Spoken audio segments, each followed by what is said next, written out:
Well, let's kick things off by just saying hello. It is so nice to meet you, Stu. Nice to meet you too. Thanks for having me. Let's talk shows. You have these upcoming shows where you're performing with an orchestra, and you've done this in the US earlier in the year. So can we just ask, where did that all start from? I mean, I wouldn't say that it was something on our bucket list. I've never even spoken about bucket list before. Yeah, you said that with such disdain. It's a bucket list, but not. Yeah, I almost vomited in my mouth when I said that. It was never something that we kind of really intended to do.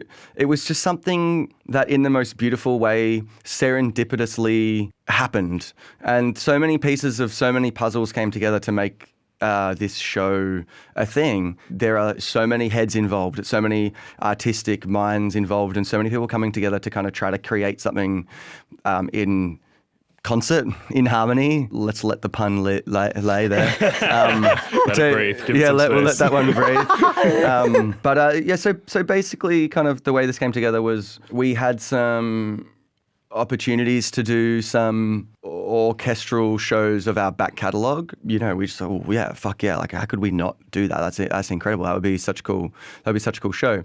And we started to think about and talk about how much work it would be to put one show together. It's you have to write a lot of charts, and we don't necessarily make music like that generally. We had to kind of piece together this show that wasn't complete sort of free-form improv thing as well, like it usually is. So we thought, well, if we're going to do one show, we may as well do a tour. And if we're going to do a tour, we may as well make a new album. Going back a couple of years, that album became Phantom Island. It's been out for a little bit. And then, the shows have sort of been a part too of all that. But funnily enough, it actually started with the shows, and we sort of went backward from there. It was just a nice exercise in just kind of being open to the universe and just being excited by the opportunities as they come up, and not forcing anything too much, and just putting the time into it and making whatever it's going to be, and just trusting the musicians and the other collaborators you have on the project. I want to talk to you about just the fact that in your music and in your live shows, you talk about it being freeform. With the orchestra shows, it was less that sort of improvisation. How did it feel going back into that gear? I mean, we have there have been periods of the band that have been more structured and less improvisational, especially when we're kind of getting deep into prog rock and also a lot of the kind of heavy metal stuff that we've done as well has to be a lot more structured, and we have to really be pretty locked in, and that's a pretty fun muscle to exercise too. That's about discipline actually, and that's just a different thing. But I feel less like a musician when I'm doing that. I feel like a performer, and that's fine. I actually like performing too.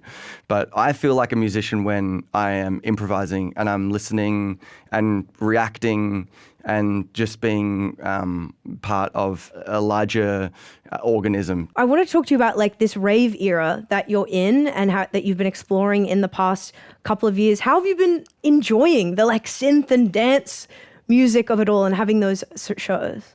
It's so fun. The gateway for me personally was Eurorack, which is actually the format. It's like a modular synth format where you have small modules, and you basically, I would describe it as synthesizer guts. So instead of the synthesizer being on the inside and you play the keys and the knobs or whatever, the patch cables and everything is on the outside. And so you patch it and create your synthesizer from scratch. So you're kind of patching things and creating it backwards, which was the gateway for me, because it's so deeply up my alley. And once I got over a little threshold of what the fuck is this? I just kind of fell so deeply into that. And now the show is this kind of pyramid of Eurorack modular synths, which we are patching to each other and kind of just figuring out on the fly. And it's so fun. It's so fun. It actually feels, it reminds me of when I first learnt to play guitar, and the guitar was just, it felt like an entire universe. In some ways it still does actually, and I still do love to play guitar, but I remember that feeling of feeling like anything was possible and the world was so big. And that's kind of how I feel in this space at the moment. And it's just a cool thing. So trying to lean into that. Yeah, so beautiful. It must be so exciting to be, years and years into your musical journey and career at this point and still be able to find things that are fun and exciting and new. Do you find that the different genres scratch different creative itches, or are they all sort of serving the same purpose for you? I think I am probably looking for that feeling maybe more than anything, really. And I don't think sort of genre-wise is really the way we're thinking of it too often. It's probably more like just trying to find that thing that especially can motivate all of us at the same time. And sometimes there have been times when two of the guys are into a certain thing and a couple of people are into other things, and it's been sort of important to try and find something where we can all sort of fire on all cylinders together and be inspired together, and just to sort of be looking in the same direction at the same time. And at the moment, it's this thing. So we'll do this until we get bored probably, and then we'll do something else. Yeah, man. As long as you're in the house, doesn't matter if you go through the door, through the window, through the chimney, as long as you get inside and can all be in there.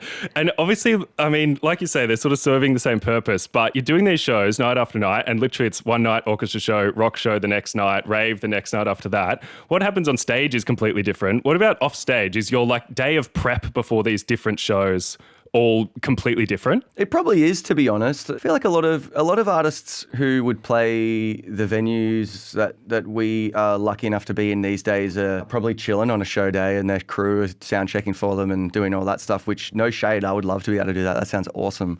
But for us, like, we actually, because the show is so different every night, and we're, pulling out a lot of sort of different songs over the course of a tour or a year or whatever, we need that time to like figure out what we're doing. We will probably rehearse a song or two which we might not have played for a couple of years maybe, or hopefully by the end of that sort of sound check time we can write a set list and figure out what we're going to do. But yeah, we spend most of the time just kind of playing music together. It's pretty cool actually. I also like genuinely still really, really love it, and I feel really grateful for the opportunity to just still be on the horse after all these years. So yeah, I try and just like not take it for granted. Man, it's so cool. Yeah, I think so beloved by your fandom, obviously, and the industry wide. We obviously spoke about Gizfest before, and you've thrown these Field of Vision shows. We had Babe Rainbow in for like a version a few months, and they just had nothing but positive things to say about you guys and sort of the stewardship of what you do, because obviously there's that, and then through your labels that you're associated with, you've put out music from Amel the Sniffers, Civic, Skeggs, so many great bands through the years.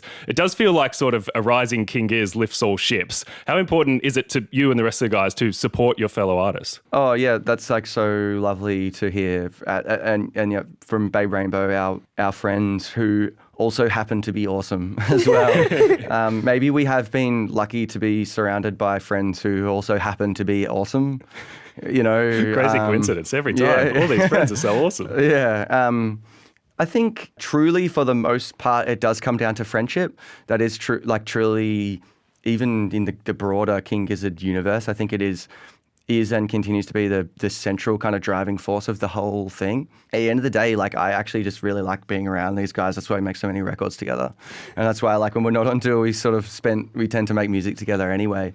And I think it is the same for, all the other kind of like artists that we've put out over the years and all of that. Like, it's awesome to be able to use our, little platform to share, this music with folks all over the world. There's that, and also, just being able to spend time with people who we think are cool and our friends and stuff is probably the main one. Yeah, that's so cute. It's so nice. Like, it's just awesome hanging with people you like and being creative together. That would just be, it would just keep fulfilling you. Something I want to ask is, you've recently removed your music from Spotify. Could you just talk us through that decision? Yeah, I mean, I think there are probably several good reasons to walk from Spotify if you want to. For us, to be honest, I was quite inspired by some of our other, again, friends who did that before us. And I actually reached out to Leah Senior, who's a friend of ours as well, an amazing musician, and just said, hey, I'm like really proud of you for that decision to do that. That's like really cool. And she said, well, you should do it as well. And I was like, oh, yeah, you know what? Okay, let me think about that for a second. And it it was just kind of like one phone call with the others, and then a couple of phone calls with the labels and all that stuff, and I don't know, and then we're off. I mean, it's I don't want to soapbox or tell other people what to do. It just felt like the right thing for us, and for us, we have to kind of sort of making music with people, making art and everything that we do or other artists do. It's a pretty vulnerable experience. You have to put yourself out there. You have to really. It goes without saying, but I'm going to say it anyway. You have to really believe in what you do, right? I mean, if you sort of feel like what you're creating is part of something that is potentially evil, maybe it's not a very motivating factor to get up and go to work in the morning. So for the most part, the decision sort of felt like a personal or a band decision that was right for us, and it'd be cool if other people, I don't know, left, but I get it. Yeah. Like you say, man, there's plenty of reasons that if it's something that you want to do, that reasons to do it, whether it's moral, ethical, whether it's peer pressure from Leah Senior, whether it's financial, there's all sorts of reasons to get into it. And because let's be honest, like streaming a band's music, it is a way of showing support, but financially we all kind of know at this point it's not necessarily enough to show support. Outside of that, what do you think are the best ways to support a band or an artist that you love? Just go to a show probably if you can, if that's available to you, if you can afford it, go to a show. Like you said, a lot of the ways bands pick up real traction is like you were saying earlier with Gizfest thing. It's just, I don't know, like being sort of part of a community and going to shows and talking about it and caring and just being boots on the ground. That feels like the way it all happened for us. The biz is pretty different to when we started though. So I've actually been asked to give advice on these things quite a few times, and I increasingly feel old. I increasingly feel like the way we came up is a world which in a lot of ways doesn't exist anymore. I'm not sure whether that should make me feel sad or whether that's just the nature of like the world. Well, yeah, you're not old, man. I think it just changes so quick, right? It does. It changes so quick. So I don't know, like for us, it was always about being in front of people. It was about doing things IRL, and that's how it always happened for us. You're not old. You just said IRL in there so naturally. So come on, Stu. Look, it's been so nice to talk to you. It's like we're talking 15 years. We're talking 27 albums across so many genres, sold out shows across the world, your own festival, your own record label. Is it crazy to ask what's next? Like what is left for you, for King Gizzard and the Lizard Wizard? Techno. Yeah! And we start now. Right this. They've got the synth under the desk. I thought you were going to be like radio, and I'm coming for your job. Finally putting together a bucket list. Well, dude, thank you so much for talking to us today. Cheers. Thanks for having me.